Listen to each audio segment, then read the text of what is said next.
জয় যিশু। বাইবেল বাক্য পাঠ করছি। মার্ক লিখিত সুসমাচার 1 অধ্যায় 18 পদ থেকে। আর তৎক্ষণাৎ তাহারা জাল পরিত্যাগ করিয়া তাহার পশ্চাৎ অনুগামী হইলেন। পরে তিনি কিঞ্চিত অগ্রে গিয়া সিবিদিয়ের পুত্র যাকব ও তাহার ভ্রাতা যোহনকে দেখিলেন, তাহারাও নৌকাতে ছিলেন, জাল সারিতেছিলেন।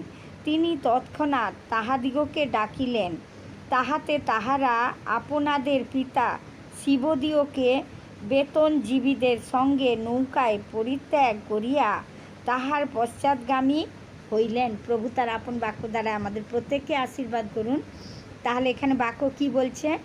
যে প্রভু যিশু তাদেরকে ডাকলেন, আর তারা তৎক্ষণাৎ সেই জাল ফেলে দিয়ে, কাজ ফেলে দিয়ে কি প্রভুর পশ্চাৎ অনুসরণ করলেন।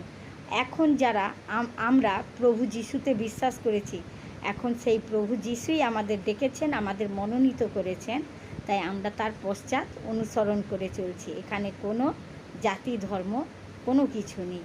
প্রভু তার আপন বাক্যে আশীর্বাদ করুন।